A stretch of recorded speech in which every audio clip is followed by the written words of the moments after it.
So here we have our Visual Studio Code. So now what you can do is just hit Control plus tilde on your keyboard to bring this terminal, and then you can hit Control plus N to start this new file, right?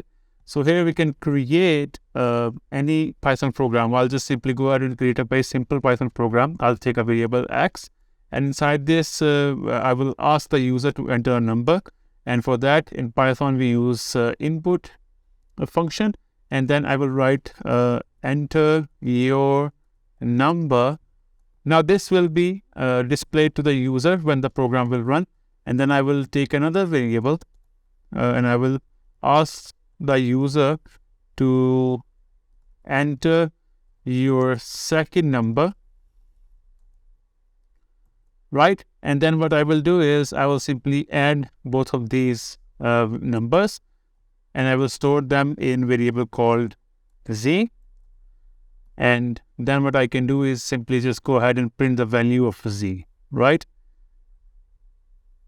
So I will just hit Control plus S to save the file, right? So we can simply save this file on desktop. So just click on this desktop, and here I will name the file as test.py, right? And .py shows that it is a Python file, and I will save it.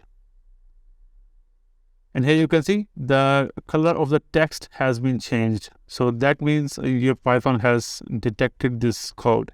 Now what you can do is, because you save this file on desktop, you have to navigate to desktop as well, right? So in the terminal, you will just simply go to your desktop, and let's just hit ls to see if our test.py is present here, right? So here we have our test.py, right? So we have our test.py here.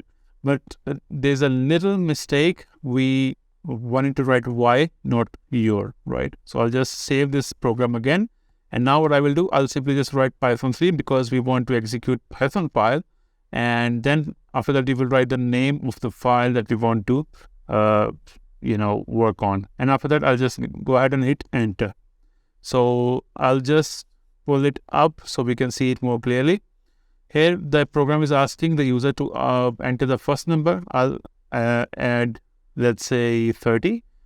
And the second number is going to be 20. And I will hit enter. So here we have 30, 20, right? So the reason why it did not add these two numbers is because input function takes everything in string data type, right?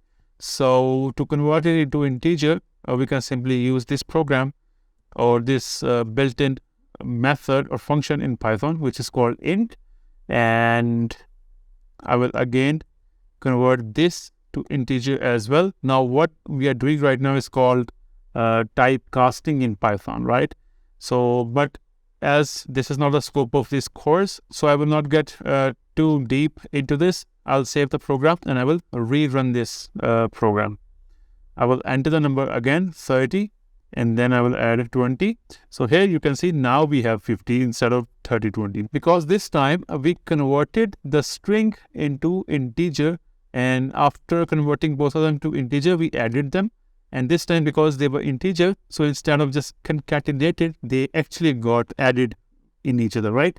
So 30 plus 20, we have 50 as an answer. So that's how you can test your Python or work on your Python program in your Ubuntu operating system with the help of Visual Studio Code IDE that is supported by Microsoft.